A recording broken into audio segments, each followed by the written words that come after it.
Welcome, everyone, to the Radio Toons podcast. Welcome to the new year, actually. That's New right.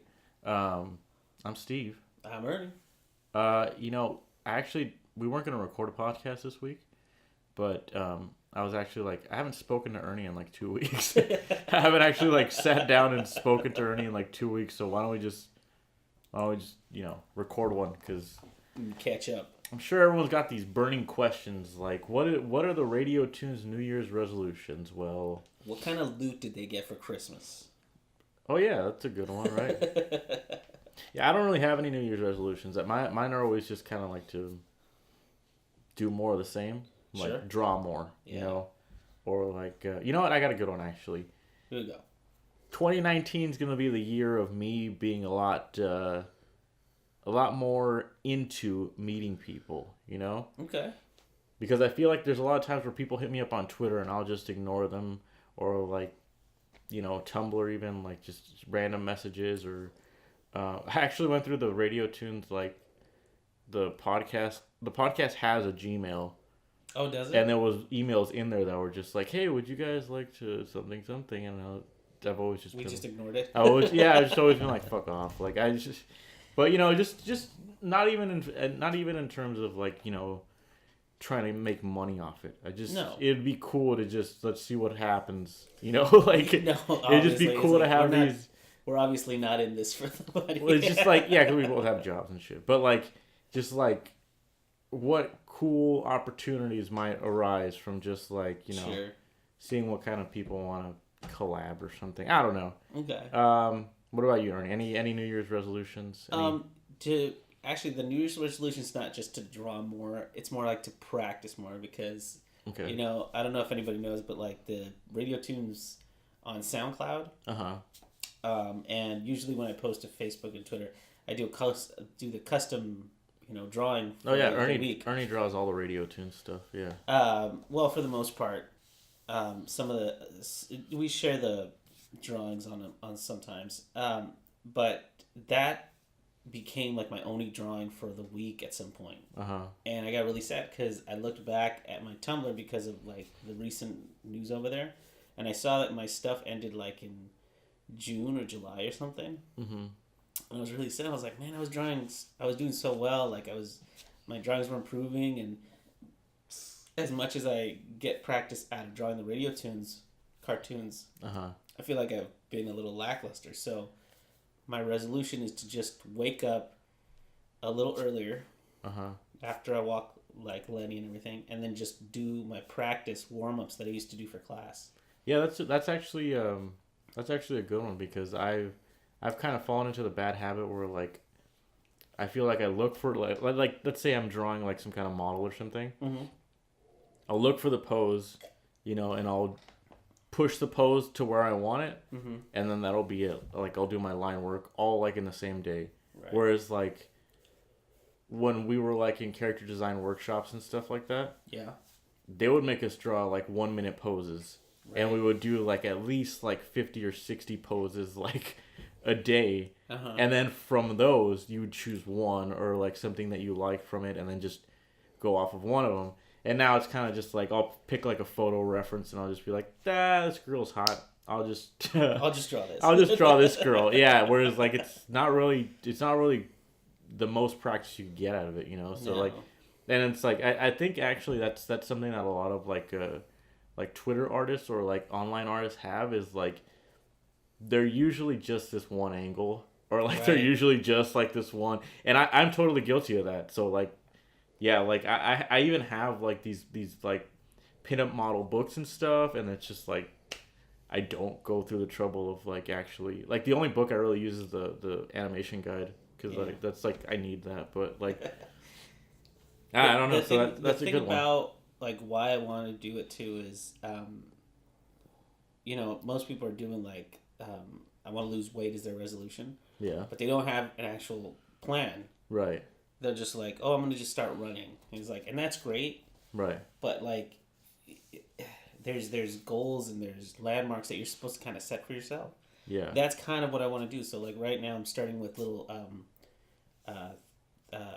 30-second sketches. I found a website that kind of like cycles through model pictures Okay, that cool. you can use. And I want to work it up so that at some point I can run through those little 30-second, and then I can expand it to an hour if I get enough work done. And then once I feel like I'm in a place where I'm like, okay, I got the, because a lot of people, if you don't know, it's being an artist, it's like exercising. If you don't stretch that muscle enough, you tend to kind of get lethargic and you forget the movements. So once I feel like I'm good, and I'm hopefully this is the beginning of February, I'm going to start posting more of that stuff to like Twitter or Facebook or wherever, just to show kind of the progress. Because even when I do my little 30-second poses, which is like 20 poses, I can see the difference between the first pose and the last one. You know what also is good about doing like just random poses for like 10 seconds or something is that you don't worry about things like symmetry, right? And you don't worry about things like line work, because I've always noticed that like when I sketch something on paper, I love the way it looks with like just like all the rough lines in it, And I've noticed that like even with when I've transferred that to like digital, it still looks good as a sketch, but once I start laying in like the line work and stuff, I get obsessed with like having everything line up correctly, and I kind of lose like the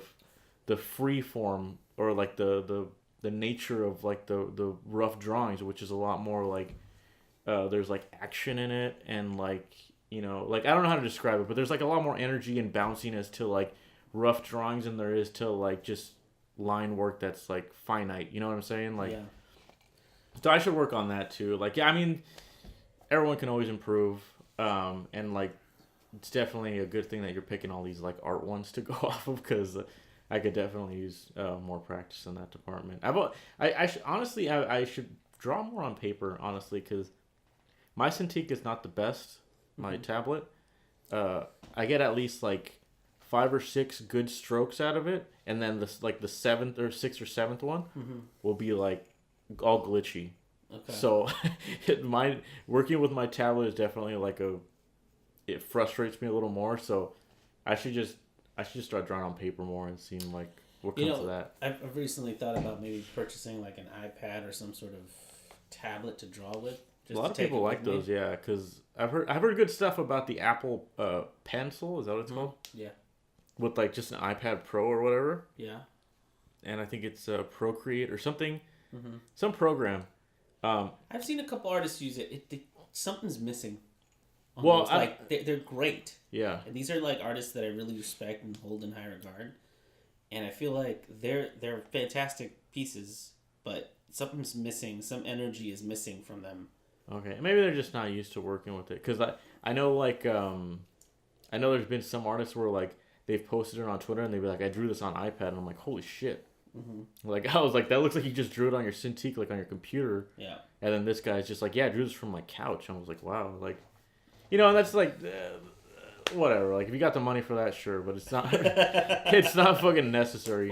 It's I think of it less and less like it's just a purchase for me, and more of like it's an investment to further yourself.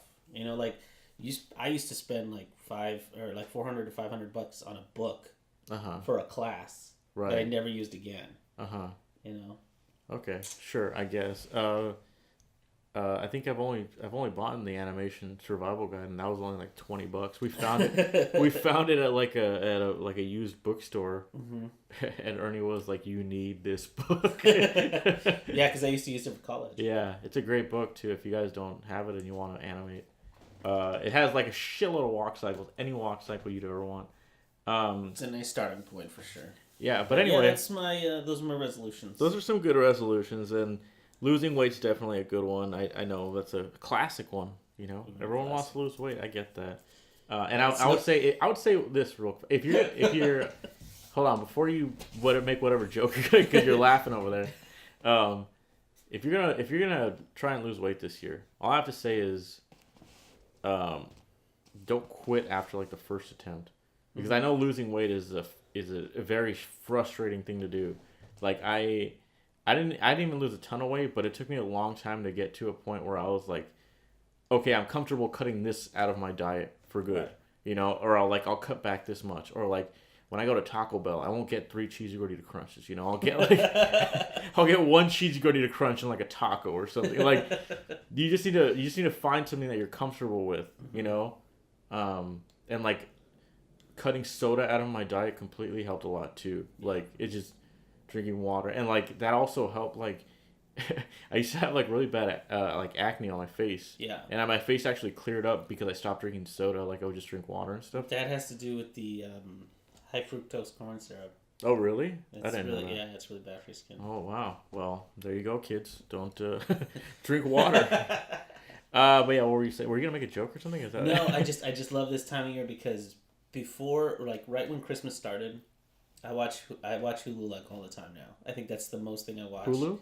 Yeah, and I got Hulu too recently. yeah, and you've probably been seeing that Peloton cycle commercial like 15 million Oh, times. I got the no ad one. Oh, you did? Well, only because it was like it's my free trial right now. Oh, okay. So Gotcha. I'm just like, fuck, most expensive one. Turn that shit on. Let's do it.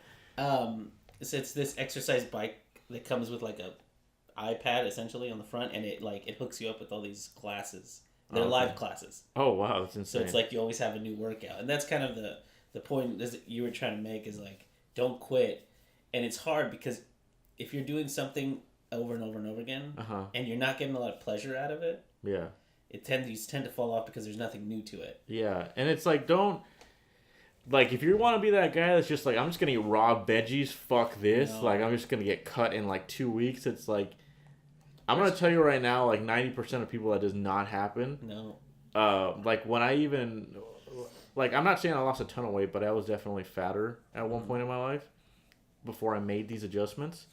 And it took me, like, 8 months to even, like, for people to even notice that I was, like, losing weight. So, like, I wouldn't say, like, don't be that person that's like, I want to see the benefits of this right away, you know, or like whatever. Yeah, you know, you got the whole year, right? So what are you in a rush for? You gotta. I think a good way to go about it is if you can cut out soda.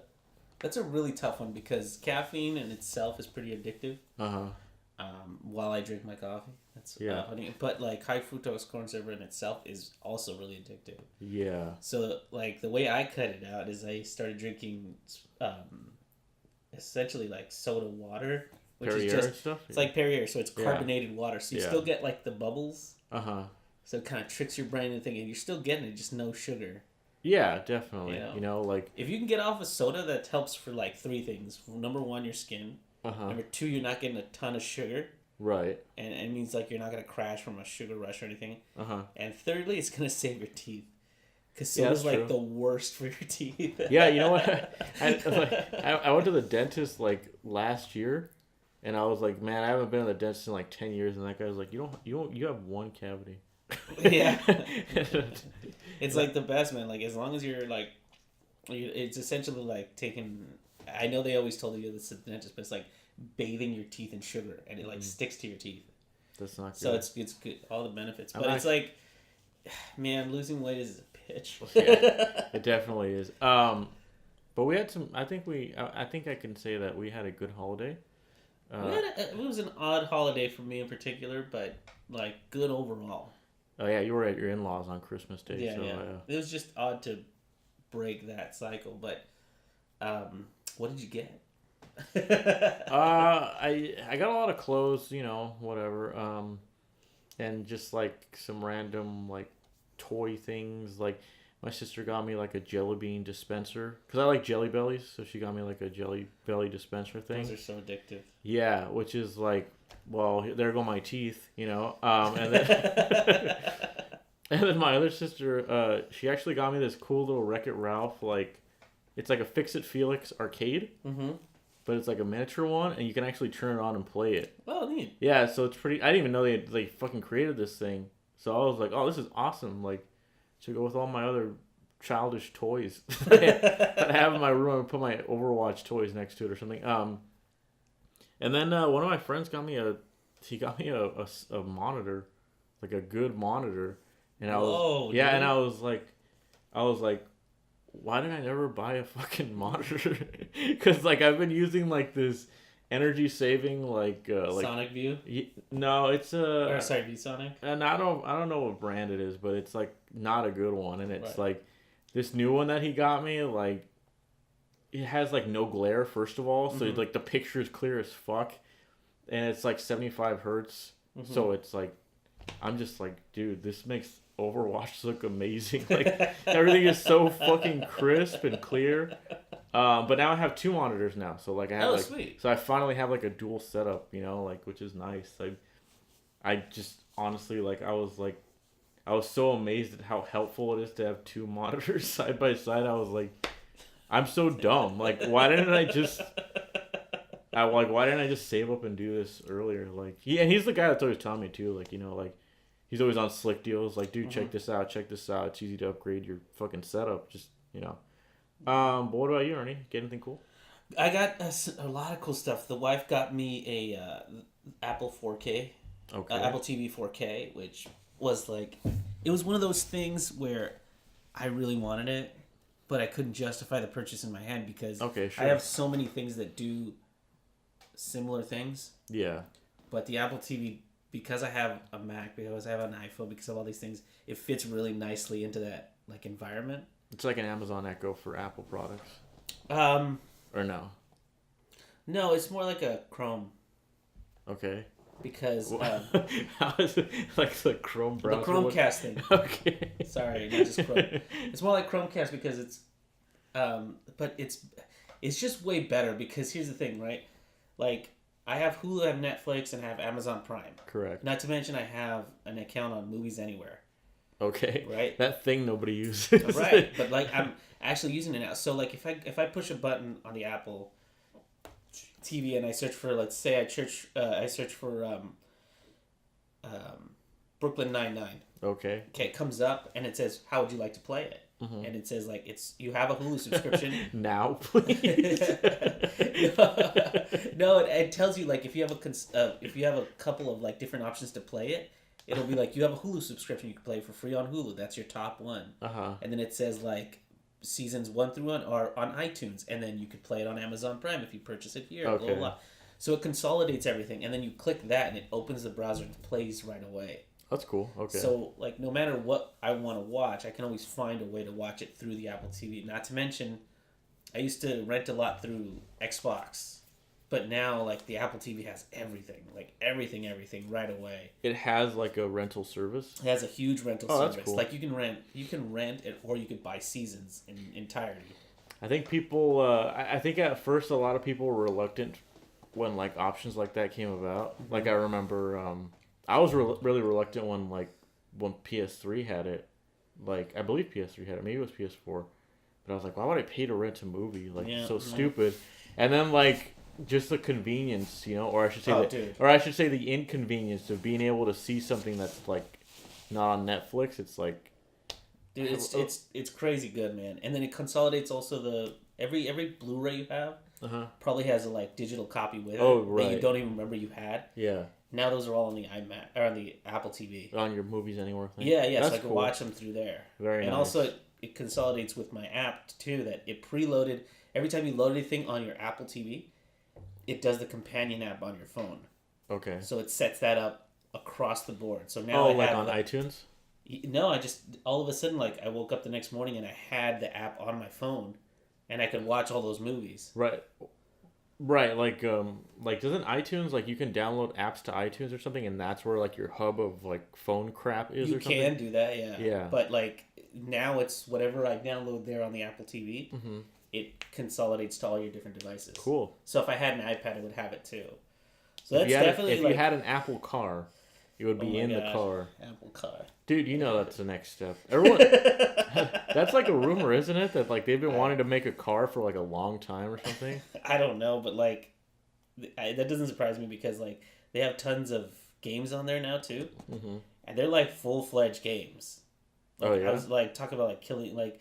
Things that used to be just like simple apps and stuff, like Killing Floor and all this other, like that's on there now, and you can, what is it? What is Killing Floor? Killing Floor is like a first-person shooter they used to have on like Nvidia's like app service and everything. It's a first person shooter combined with. Oh, okay. Like, I guess. oh, it's the zombie apocalypse. Go here and get supplies. So it's called like old Steam games. Yeah, yeah, yeah. Okay, sure, whatever. That's fine. But you can hook up a Bluetooth enabled gamepad to it. You can just play like a lot of like I would say a step above indie games. So not AAA, or maybe a AA title on there.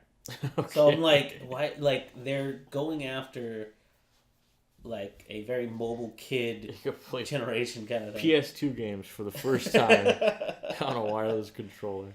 Cool. Aside from that, we got like a Roomba, which is kind of neat. Dude, a lot of people got those this year, and I was wondering like, were those like on sale during Black Friday? Were those like a Black Friday item or something? Because I saw a lot of people got Roombas this year. I'm not sure. Uh-huh. I wouldn't be surprised because like they have like 10 generations of them now. Uh-huh. So I'm sure we didn't get the top line one. We probably because there's one that has like a base that has a vacuum cleaner attached to it, like a little handy one, like a little Dirt Devil attachment to it. Okay.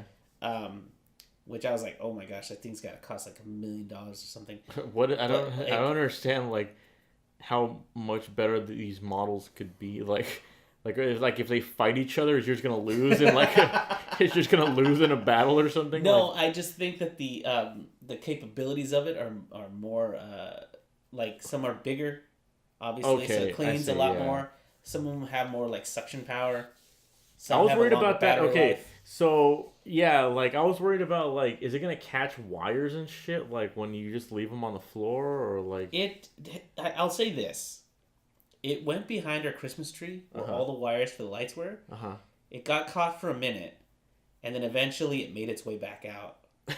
And I was like, oh, that's kind of impressive. It came out. But it came crawling out under the Christmas tree, covered in blood.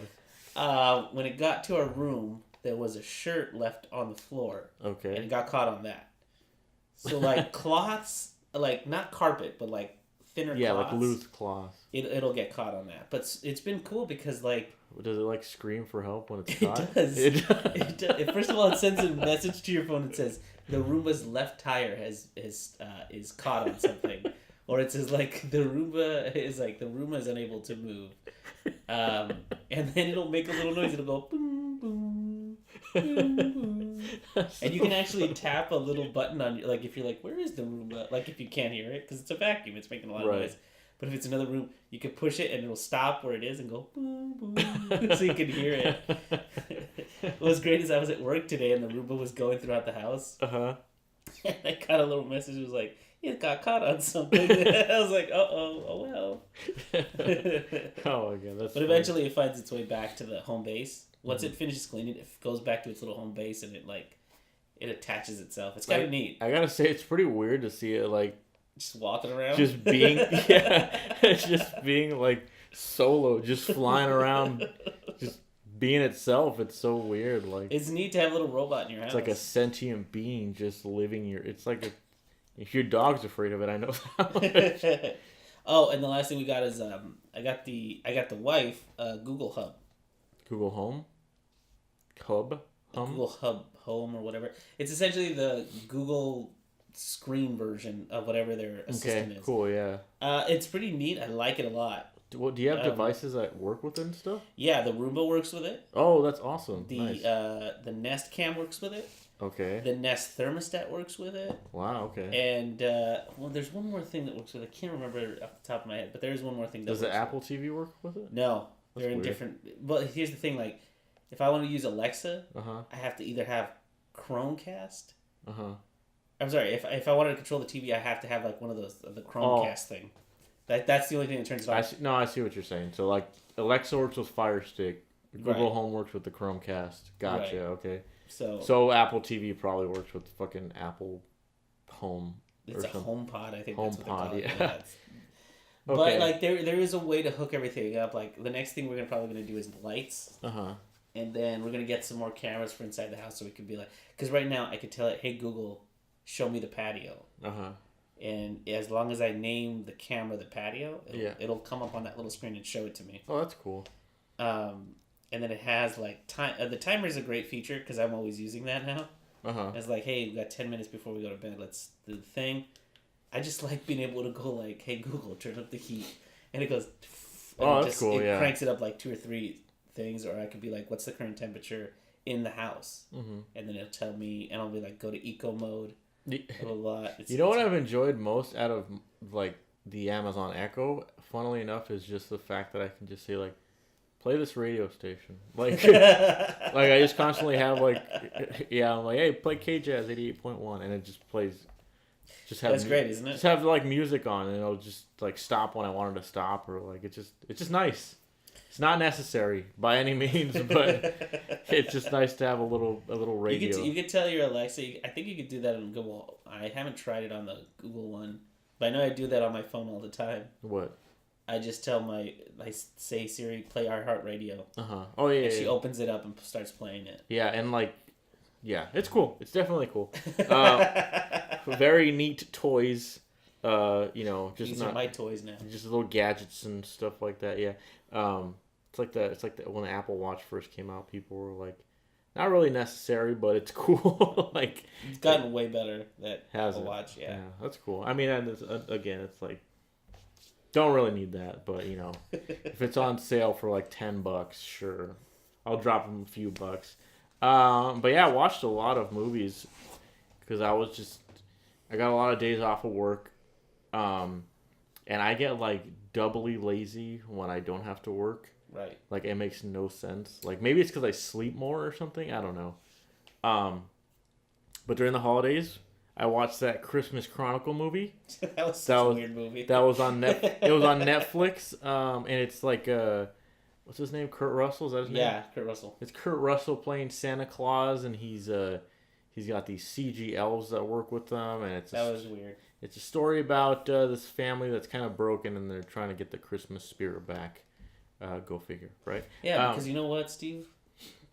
Christmas spirit being down causes chaos in the world. Yep, it's just like Elf, right? It's like the same story. It's like the same. At my job, we did a whole like hot Santas. Kurt Russell was like number 2 or something. What is hot Santa? What exactly is that? You guys... People were rating the hottest Santas. Okay. Kurt Russell came in. Who was number 1?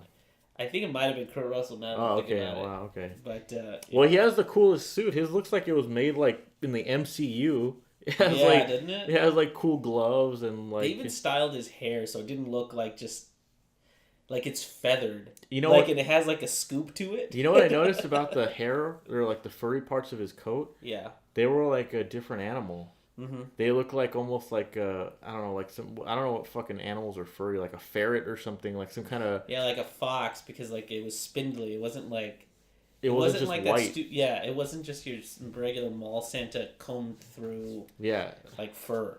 It felt like he had like fox fur or something. Yeah, and I was like, oh, that's kind of cool. Like I like that.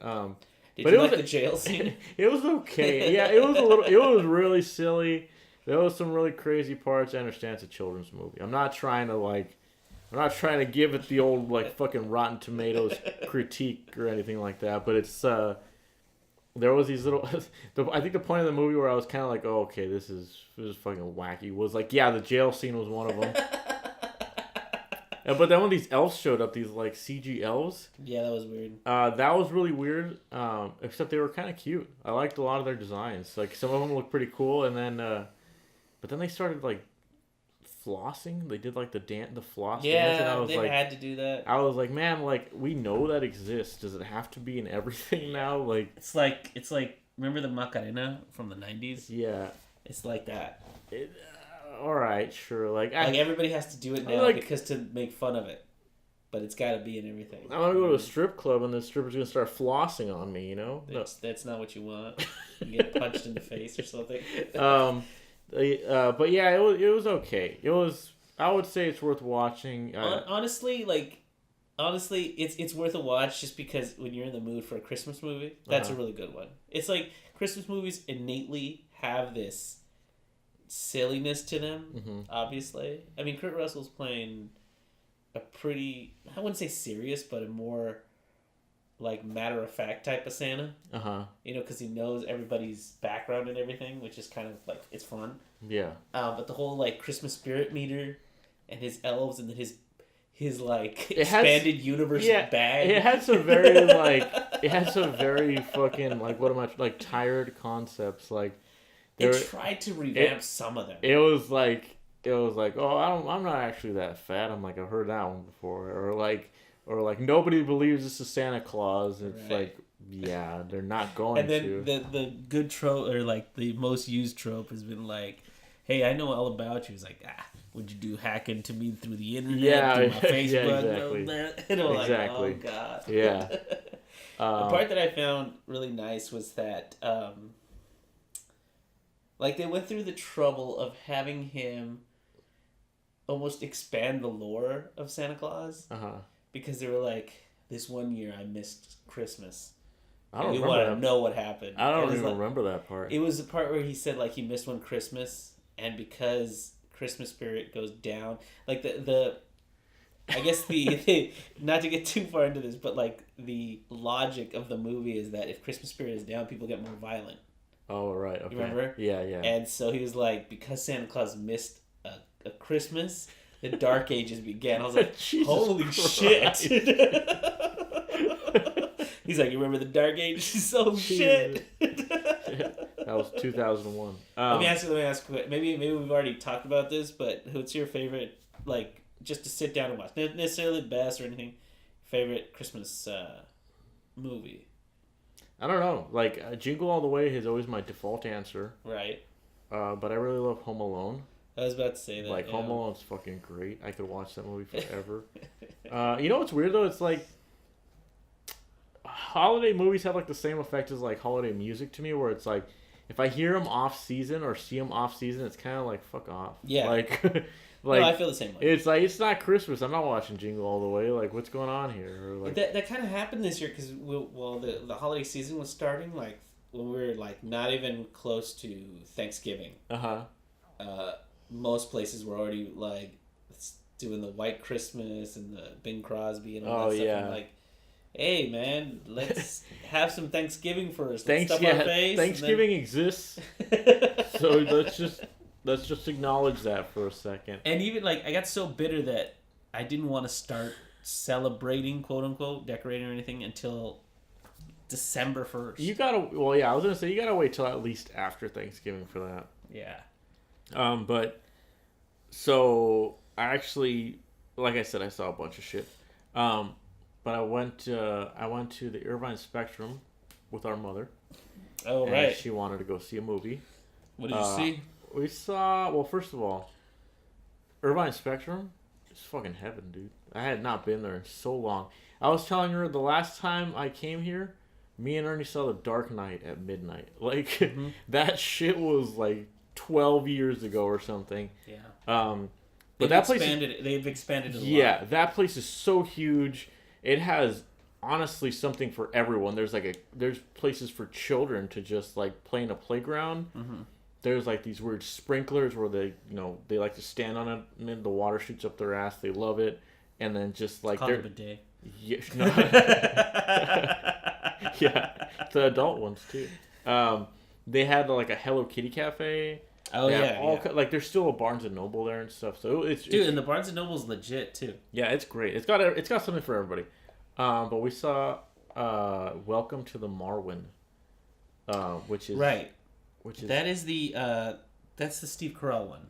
Yeah. So it's if you don't know what it is, there was a documentary called Marwin Call, which is about this guy. I believe his name is Mark Hogenkamp or something. Something like that. Everyone thinks I thought he was like a veteran of some war. Mm-hmm. He's not. He just got beat up by like these people outside of a bar. These intolerant people. Yeah, and he got basically his memories erased. He had like amnesia. Everything before the attack he couldn't remember. Yeah, it probably caused some brain damage. And he couldn't. He used to be an artist, and he can't draw anymore. Mm-hmm. So his artistic outlet now is putting these dolls in his backyard in this little fake town that he made called Marwin Call. So yeah, when you say fake little town, mm-hmm. like before Steven saw that, Cindy and I had watched the documentary about it because this is real based on a real person. Right. Not necessarily the real events. I know that it was the little town that he's in. It's huge. I don't know. Yeah, I don't It know. like overtakes his house. I don't know how faithful that movie is to the actual events. Mm-hmm. Because there's like a doll in the movie that Steve Carell talks to that's like supposed to represent like this medication that he's addicted to. Right. And I was like, is that like why? Is that real? Like I don't. Probably not. Like why would the guy have like a doll that represents his medication? Like it's so weird. Like anyway, whatever. My basic review of the movie is just go watch the documentary because it's not like the movie was bad, but it was just very like it was just one of these movies where like I saw it and I was like, I don't think I need to see that again. You know, like it was very run of the mill kind of just like cool. Yeah, that was definitely an experience. I'm good. That's great. I'm out. Like this. What's next? You know, kind of thing. It wasn't very whatever. Anyway, really quick. What? Before you say anything else, when you saw the movie and you came back and you were like, there was some interesting parts to it that were like surprising and blah blah blah, and the visuals were good. Then you dropped a bomb on me. I didn't see this anywhere, but. Who was directing it? Robert Zemeckis. Robert Zemeckis. Yeah, and there's like a DeLorean reference. Right. First of all, why wouldn't they put that up center, like front and center in the advertisement? If they put it up there and I just missed it, that's crazy. No, because Robert Zemeckis is one of those people that takes a lot of care for his movies. Aside from like not recently though, not recently. He did something. Apparently, he did the same thing with another movie. There was a documentary, and he made it into a like an actual film or whatever. You don't remember the name? I don't, but people were like kind of like the same principle. They were of the same mindset of just go watch the documentary. Like, why is he doing this? Like, it's so weird. To be honest, the documentary has more of a this is how the documentary is more about this is how one person deals with what's happened to them. Yeah, and that was and it's just an interesting view into a person's world. If I really wanted to really nitpick the movie, I would say that it's kind of tone deaf, because there's these jokes that are kind of outlandish at some points, and then jokes that are really gross, and then it just tries to go back to being this heartwarming film about this. It's sold that way. For yeah, sure, so it's the trailer's so weird. Very heartwarming and triumphant. Yeah, and I stuff. was telling Ernie it seems like so many people had their hand in this or something, because it kind of feels like it's being pulled in lots of different directions. So I don't really know the process of what was going on here, but I would say it's okay. It's not amazing. Some of the transitions from plastic dolls to real life were pretty cool. So just if you don't know anything about the movie, they play out these scenes with his dolls as actual CG dolls. Right. And then at some points they'll transition from those CG dolls to Steve Carell holding the doll or something in real life. Right. So it's kind of cool to see that, but other than that, it's not really it's very passable in my opinion. But yeah. Can I ask a question? Sure, why not? Do you think the movie would have gained more if it wasn't CG and if it was more stop animation, and if the dolls hadn't just been treated to look just like the characters? Yeah, it's funny that you say that, because the dolls look exactly like the actors that they're supposed to be portraying or whatever. Right. Because he has a doll that represents every woman in his life basically. Okay. And I saw pictures of the guy holding up the dolls that represent the real life women, and they don't look anything like them. Their hair color is different, and it's just it's almost okay, so this person represents them, but they don't really look anything like that doll. Right. In the movie, it was almost we paid for this actress, so let's put her fucking face on there. Yeah, totally. I don't know. But yeah, I get what you mean. The movie was definitely lacking that kind of heart to it, which it might have gone through if there was a more of a. There's definitely ways for CG characters to be heartwarming. I think Rogue One is a prime example of that. It was a CG robot, and I was very sad when it died. Yeah. But when I see the commercials of these plastic dolls running around Marwyn, I'm I don't know if that's gonna fly with me. I honestly didn't even know this movie existed until we got to the theater, and my mom said we're watching this. Mm-hmm. So I was like, sure, whatever you want said, to watch. let's watch Spider-Verse. Yeah, I was going to, but like, you want to know something really random? Like, okay, so when Star Wars Episode 2: Attack of the Clones was in theaters, yeah, I went to go see a movie with my mom, and she wanted to go see this movie about horses. I don't know what movie it was. I think it was called Black Beauty or something like that.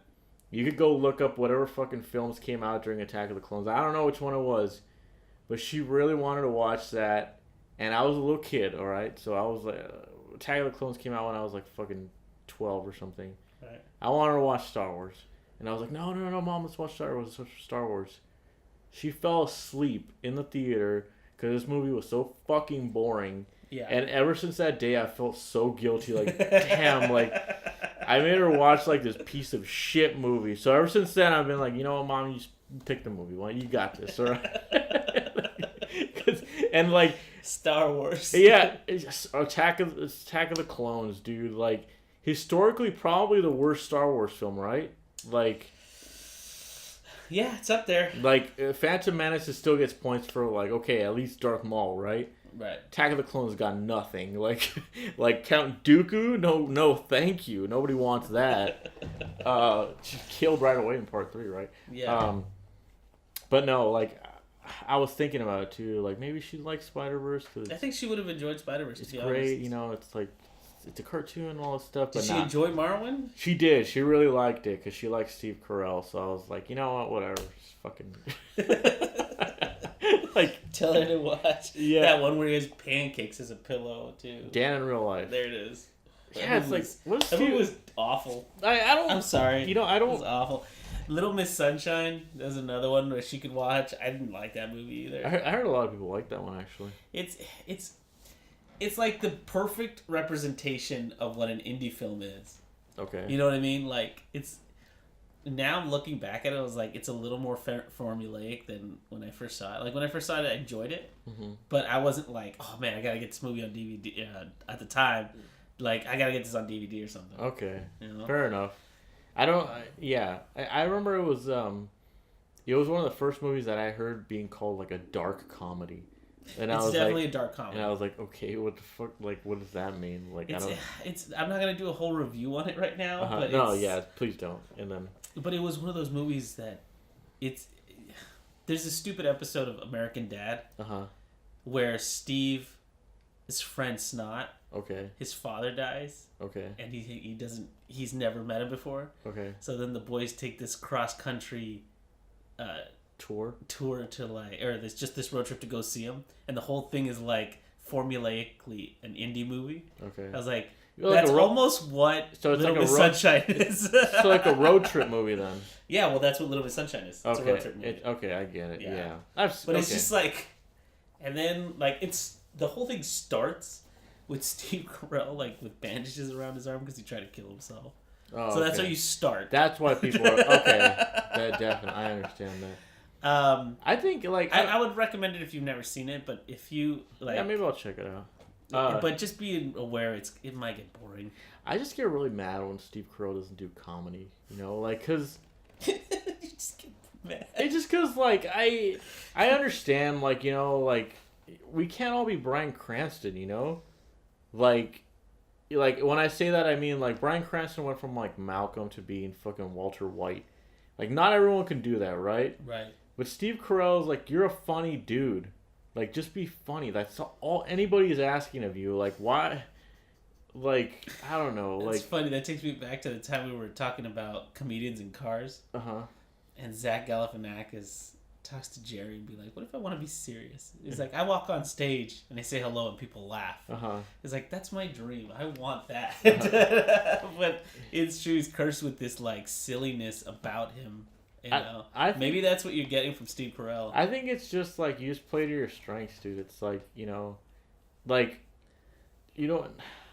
Wait, there's another Steve Carell like indie film. Isn't there one that's called A Friend Looking for a Friend for the End of the World or something like that? I don't know, but all I gotta say is like Joe Pesci had like a rap career apparently at one point in his life. Yeah. Just don't do it. Like Don't do it. You're a mobster.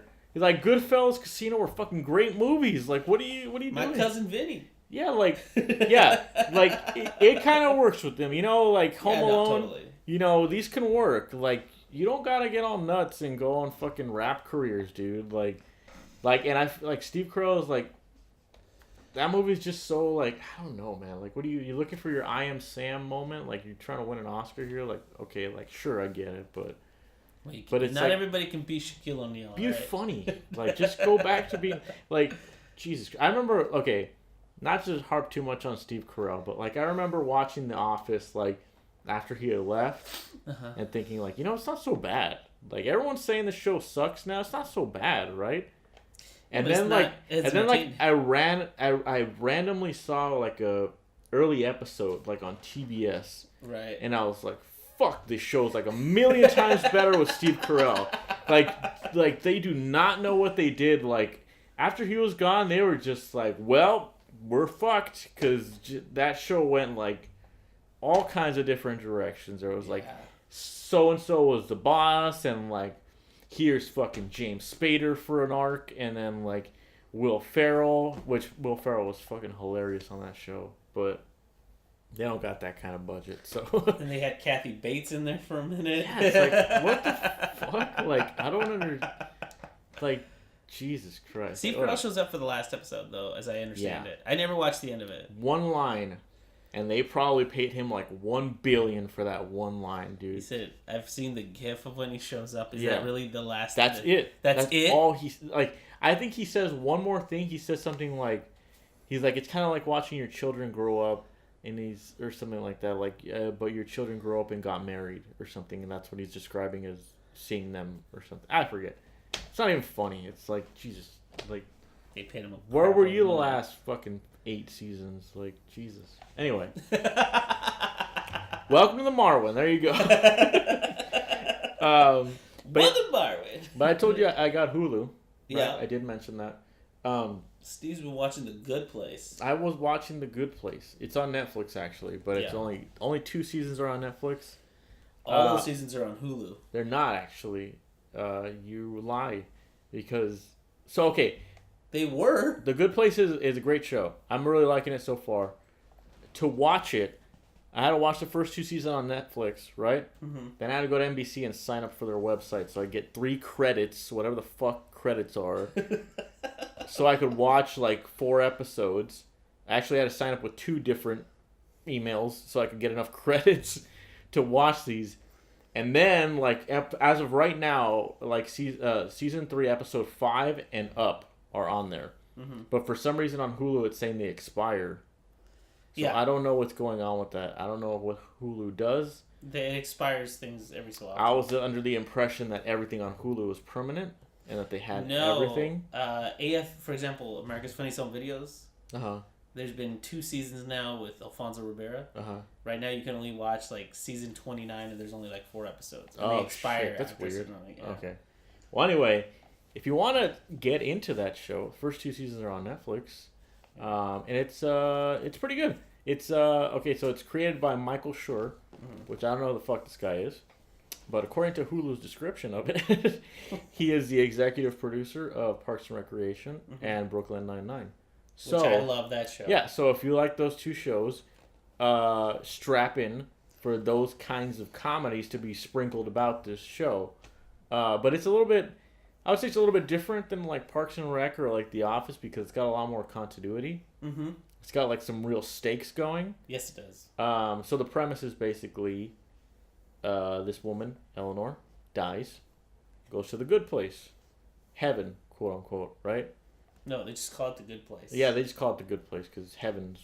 Right. No, because they don't want to get too religious. Yeah, copyright. Yeah, something like that. This, they try to stay pretty neutral on the whole, whatever. Anyway, she meets this guy named Michael, who is the architect of this neighborhood called The Good Place, which is essentially, it's played by Ted Danson. Your old Cheers, who buddy. I love deeply. I'm so happy to see that he's relevant again. Like, but he has this neighborhood with the good place. Everything here is good. Everybody loves everything in this fucking neighborhood, and everything. Lots of frozen yogurt. Lots of frozen yogurt. It's all clean. It looks really nice. But yeah, that's basically the premise. I won't spoil anything else other than that. And you might ask, like, where do the conflicts come in? Well, it's like, well, someone gets in there that doesn't belong there, starts, throws a, what do they say? Throws a wrench into the clockwork, something like that. Something like that. Yeah. So things go haywire, and all this crazy shit starts to happen. But yeah, I'm really enjoying it. I didn't expect to binge all 3 seasons. Actually, I didn't either. Like, Steven hit me up. He's like, have you seen The Good Place? He's like, yeah, I've seen the first season, and I got some of it spoiled for me, so I kind of stopped watching. I was like, and then I asked him earlier today before we started the podcast, I was like, hey, did you finish season 1? You're like, I finished everything. Yeah. I was like, I'm shit. caught up, dude. I'm so caught up. There was definitely some moments that made me laugh very loud. I was enjoying it. So yeah, I would say check it out. I mean, it's like, it gets a lot of points for the continuity thing, Okay. like a show that like they constantly end on like cliffhangers. Yeah. So you're just like, gotta throw on the next one right now, so it gets a lot of points for that because it kept me clicking. Clicking. I fucking obviously. When I asked you, are you still there? And you're like, yeah. You think I'm going anywhere? Yeah, it's when it asked me, you want to sign up again? I said, yes, I need these credits so that I can watch the show. Please give me the credits. But yeah, like, just let me ask you about one thing because okay. I think it's just an interesting tidbit. Okay. Not to spoil anything, it has nothing to do with that. But in this world, in this good place, there's nothing bad.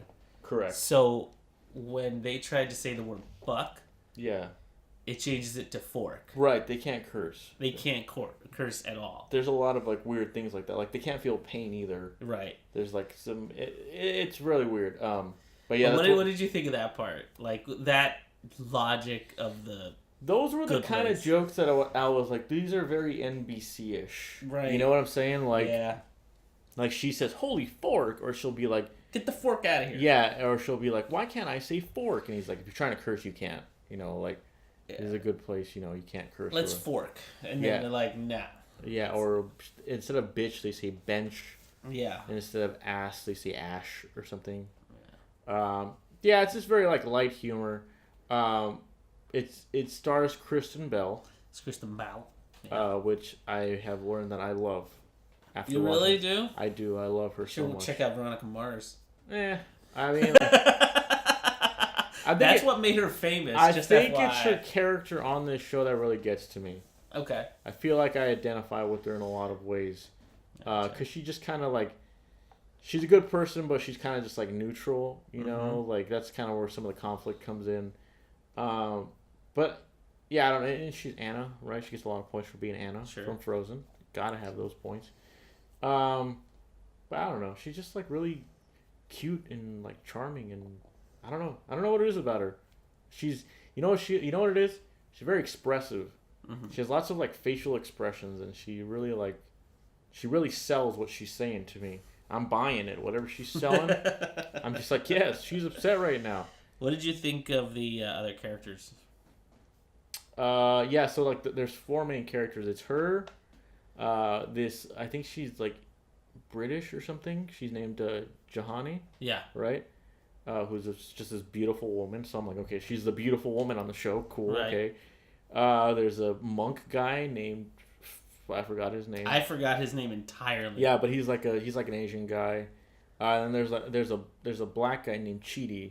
Yeah. Who's like the scholarly type. Yeah, yeah. And he's like he's a cool character. And he's kind of he's one of the reasons I stayed interested in the show, because he talks a lot about morals and stuff. And I feel, because wasn't that his job on Earth? Yeah, I feel like Michael Schur, creator of this show, has some kind of like boner for philosophy. Yeah. Because the show has a lot to do with like what's morally correct and how like, because the guy Chidi's really indecisive, and that's why he's a philosophy major, because it's like, like, well, what about this? What about this? We need to, we need to throw this into account. And what about this? What about this? And it's just like, that's what philosophers were doing. They were questioning everything, so on and so forth.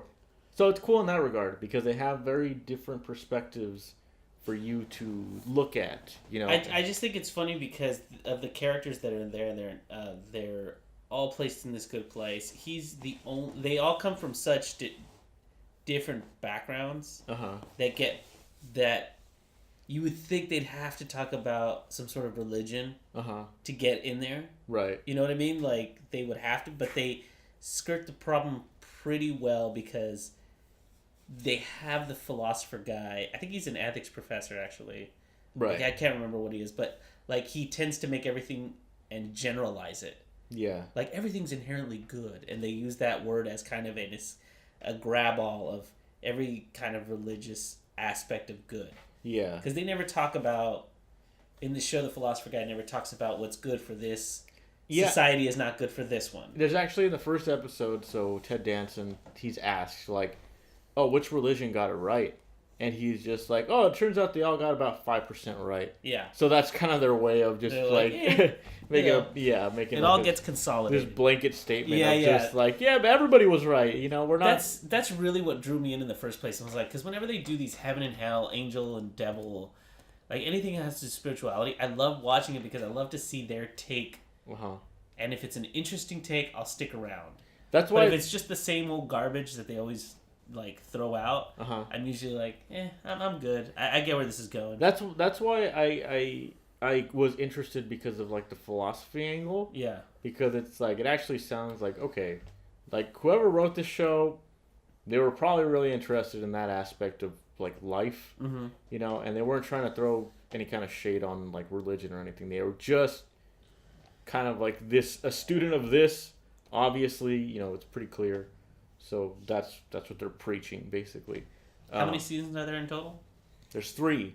The latest one has not finished yet, though. There's still 2 episodes left that are going to air in January. Right. If you want to catch those on the air.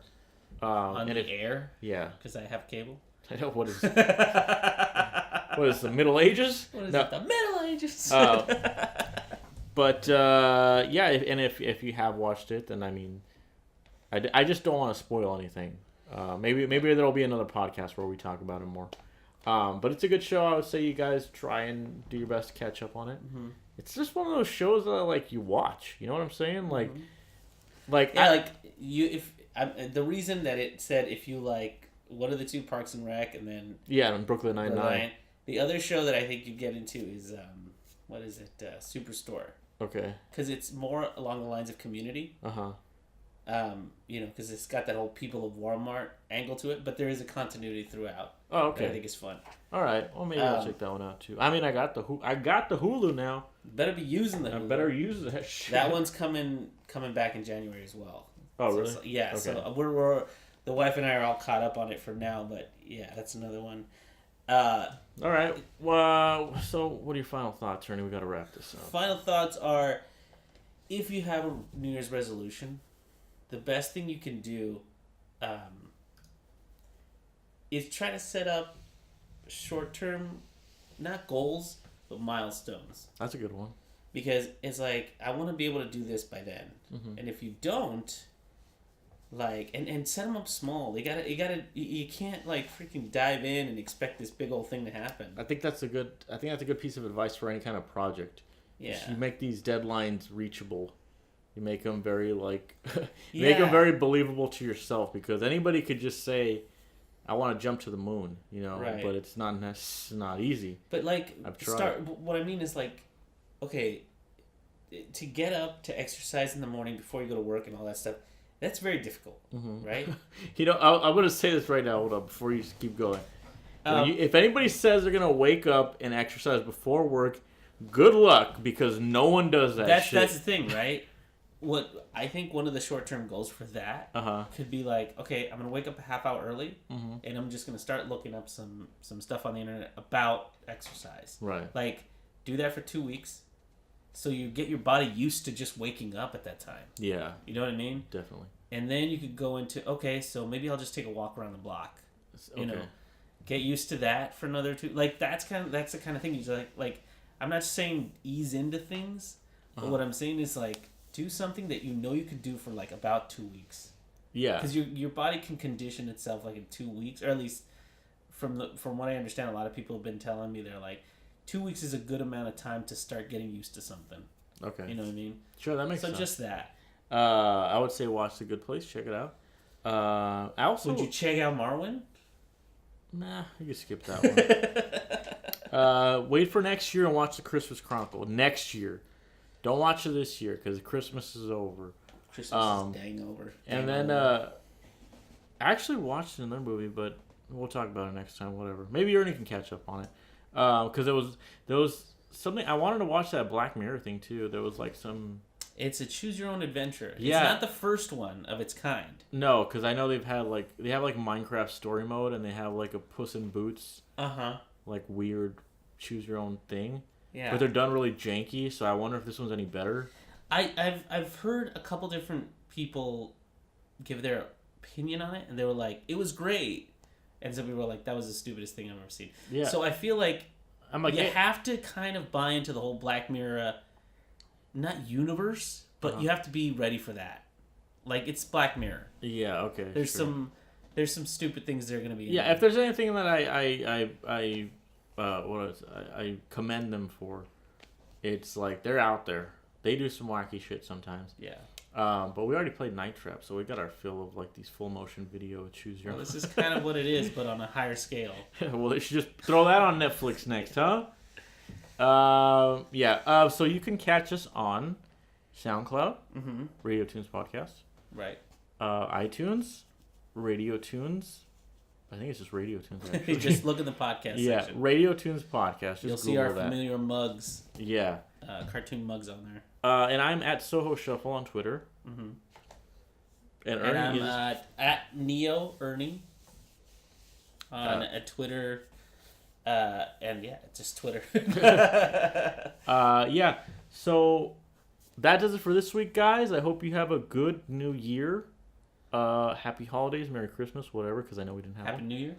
And we'll see you next time. See you next time, guys.